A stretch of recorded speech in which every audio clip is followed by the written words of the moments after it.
Good morning, student of class 5th. Welcome to the online class of Wonderland Public School. Student, in my last video, I have taught you what is multiples. So, in this video, we will learn what is factors. Okay? इस video में हम factors पढ़ेंगे कि factors क्या होते हैं.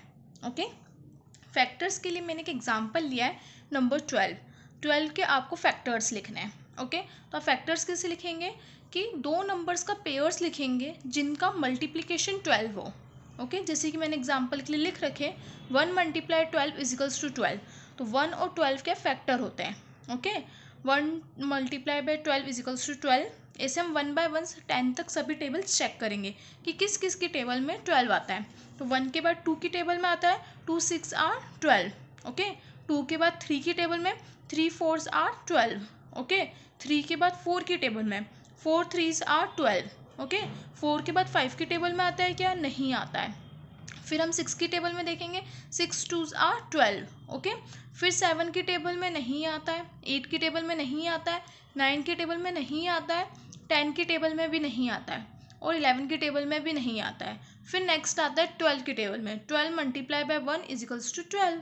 Okay students, तो ये सभी number 1 2 3 4 6 12 all this numbers are the factors of 12. Okay, ये सभी नंबर 12 के फैक्टर्स है. ओके स्टूडेंट्स आपने एक चीज़ नोटिस करी होगी कि एक स्टेज के बाद इस स्टेज के बाद नंबर्स क्या होने लगे? इंटरचेंज होने लग गए. देखिए, पहले 3 मल्टीप्लाई बाय 4 था और फिर 4 मल्टीप्लाई बाय 3 हो गया. तो दोनों का मल्टीप्लिकेशन तो सेम है, दोनों का मीनिंग सेम है. चाहे हम 3 मल्टीप्लाई बाय 12 लिखें या 4 मल्टीप्लाई बाय 3 इजिकल्स टू 12 लिखें, ये सेम होते हैं. तो इसके बाद की जो स्टेज है, मतलब हम यहाँ तक लिख लेंगे और जैसे ही देखेंगे कि नंबर इंटरचेंज होने लग गए, हम ये नहीं लिखेंगे. मैंने इसमें आपको समझाने के लिए लिखा है, पर हम इसके बाद स्टॉप हो जाएंगे. फिर फैक्टर्स कैसे लिखेंगे? देखिए, 1, फिर ये लिखेंगे 2, फिर ये लिखेंगे 3 और फिर इसके नीचे लिखेंगे 4. ओके, फिर इसके बाद हम यहाँ से टर्न ले लेंगे इस टाइप से. फिर ये ऊपर की तरफ जाएंगे. तो देखिए, 3 हम लिख चुके हैं ऑलरेडी, 4 लिख चुके हैं. तो जो नंबर हम ऑलरेडी लिख चुके हैं उन्हें हम रिपीट नहीं करेंगे. 3 4 के बाद क्या लिखेंगे? 6 और फिर लिखेंगे 12. तो देखिए, आंसर सेम है, इसलिए हम इसके बाद की स्टेज को नहीं लिखेंगे. हम इसके थ्रू ही हमारे फैक्टर्स लिख लेंगे. Okay students, next 1 is a factor of every number. 1 सभी नंबर का फैक्टर होता है. ओके, जैसे कि मैंने 12 के फैक्टर्स निकालने के लिए बोले, तो फर्स्ट नंबर ही 1 है क्योंकि 1 की टेबल में सभी नंबर आते हैं. अगर मैं बोलूँ 18 के फैक्टर्स लिखिए, तो 1 की टेबल में 18 भी आता है. 1 multiply by 18 is equals to 18. तो 1 तो फैक्टर होगा ही. Okay, next, every number is a factor of itself. अब हर नंबर अपने आप का फैक्टर होता है. जैसे कि मैंने 12 के फैक्टर्स लिखने को बोले, तो फर्स्ट नंबर अगर 1 था तो लास्ट नंबर 12 था. ओके, 18 के फैक्टर्स लिखने को बोले, तो मैंने आपको बोला था कि हम यहाँ से टर्न ले लेते हैं. तो 1 से अगर वापस टर्न लेके आएंगे तो 18 हमारा फैक्टर होगा. ओके, मतलब कि हर नंबर का 1 और जो नंबर है वो फैक्टर्स होते ही हैं. Okay, a factor of A number is smaller than और इक्वल टू द नंबर. मतलब आप किसी भी नंबर के फैक्टर लिखेंगे तो वो नंबर के या तो छोटे होंगे या इक्वल होंगे वो factors.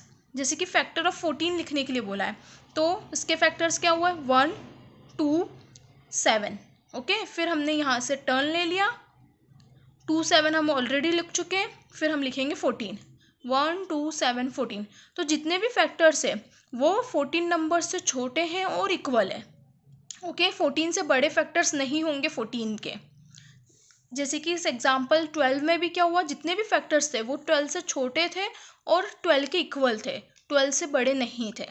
Okay students, next, difference between factors and multiples.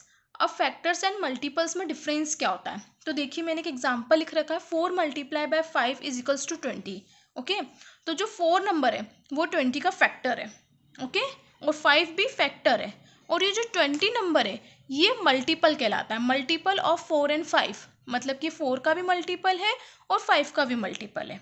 Okay, और ये जो 4 और 5 है ये 20 के फैक्टर्स होते हैं. समझ आया students? Next, come to the exercise number first, question number 2. Find the factors of each of the following pairs of numbers then list the common factors. हमने हमारे लास्ट क्वेश्चन में सभी नंबर के मल्टीपल्स लिखे थे, इस क्वेश्चन में हमें फैक्टर्स लिखने हैं। फर्स्ट क्वेश्चन जैसे कि 18 और 6 है, तो हम सबसे पहले फैक्टर्स ऑफ 18 लिखेंगे, ओके, बाय मल्टीप्लिकेशन। मल्टीप्लिकेशन मतलब कि ऐसे लिखने को बोलते हैं, ओके। तो हमने 18 के फैक्टर्स लिखे, तो सबसे पहले हम चेक करेंगे 10 तक। 1 मल्टीप्लाई बाय 18 1 की टेबल में आता ही है, तो 1 मल्टीप्लाई बाय 18 18। 1 के बाद 2 की टेबल में आता है, यस, 2 9s आर 18, ओके। फिर 2 के बाद 3 की टेबल में आता है, यस, 3 6 आर 18, ओके। 3 के बाद 4 की टेबल में आता है, नहीं। 5 की टेबल में नहीं आता है। 6 की टेबल में आता है, 6 3s आर 18, ये देखिए मैंने लिख रखा है 6 3s आर 18, ओके। 7 की टेबल में आता है 18, नहीं आता है। 8 की टेबल में नहीं आता है। 9 की टेबल में नहीं आता है, ओके। और 10 की टेबल में नहीं आता है। और आप देखिए इसके बाद क्या हुआ, इस स्टेज के बाद हमारे नंबर्स इंटरचेंज हो गए। ये थी 3 मल्टीप्लाई बाय 6 और ये हो गया 6 मल्टीप्लाई बाय 3, तो हम इसके आगे वैसे भी नहीं लिखेंगे, ओके। तो हम फैक्टर्स कैसे लिखेंगे, 1 2 3 6 और फिर टर्न ले लेंगे, ओके। 3 6 हम ऑलरेडी लिख चुके हैं, तो उसके बाद लिखेंगे 9 एंड 18, 9 एंड 18। स्टूडेंट्स इसमें भी आप नोटिस कीजिए 1 नंबर फैक्टर है, ओके, और 18 नंबर हमारा रूल नंबर 1। रूल नंबर 1 के हिसाब से क्या था कि 1 is a factor of every number, तो देखिए इसमें भी ऐसा ही है, 1 is a factor of every number, okay. Every number is a factor of itself, her number अपने आप का फैक्टर होता है। तो देखिए हमने 18 के फैक्टर लिखे थे, तो 18 है factor, okay. Rule number 3, a factor of A number is smaller than और इक्वल टू द नंबर, मतलब जो भी फैक्टर या तो उससे छोटे होंगे या फिर उस नंबर के इक्वल होंगे। तो हमने 18 के फैक्टर्स लिखे थे, तो सब उससे छोटे हो या फिर उसके इक्वल है, ओके स्टूडेंट्स। ऐसे ही हम 6 के लिखेंगे, तो देखिए फैक्टर ऑफ 6 बाय मल्टीप्लिकेशन। तो क्या करेंगे, सबसे पहले चेक करेंगे टेबल। 1 की टेबल में 1 मल्टीप्लाई बाय 6 6, ओके। फिर 2 3s आर 6, 2 के बाद 3 2s आर 6। अब देखिए नंबर इंटरचेंज होने लग गए, तो हमें इसके आगे लिखने की ज़रूरत ही नहीं है, तो हम इसके फैक्टर्स लिख लेंगे 1 2 3। 2 3 से हम टर्न ले लेंगे, 2 3 ऑलरेडी लिख चुके हैं, फिर 6 लिखेंगे, तो 1 2 3 6, okay students. 1 multiply 6 is equals to 6, तो 1 और 6 क्या होगा, फैक्टर्स होगा। तो आप ऐसे भी लिख सकते हैं 1 and 6 are factors. Second stage में देखा 2 मल्टीप्लाई बाय 3, तो 2 और 3 फैक्टर्स है, तो 2 and 3 are factors, okay students. अब हमें इन दोनों नंबर्स में कॉमन फैक्टर्स निकालने हैं। कॉमन मतलब कि सेम फैक्टर्स, तो इसमें भी 1 है, इसमें भी 1 है, तो हमने लिख दिया 1, ओके। नेक्स्ट इसमें भी 2 है, इसमें भी 2 है, फिर हमने लिख दिया 2, ओके। नेक्स्ट इसमें भी 3 है, इसमें भी 3 है, इसमें भी लिख दिया हमने 3 कॉमन में। इसमें भी 6 है, इसमें भी 6 है, तो हमने कॉमन में लिख दिया 6। फिर नेक्स्ट 9 इसमें है फैक्टर ऑफ 18 में, पर फैक्टर ऑफ 6 में 9 नहीं है और ना हो सकता है, क्योंकि 6 से बड़े नंबर हो ही नहीं सकते, क्योंकि हमें फैक्टर ऑफ 6 लिखने दें, तो 6 से बड़े नंबर होंगे ही नहीं। तो कॉमन फैक्टर्स ऑफ 18 एंड 6 क्या हो गए, 1 2 3 6, ओके स्टूडेंट्स। बाकी क्वेश्चंस भी सेम इसी तरह है, आप सॉल्व कीजिए, ओके। Thank you.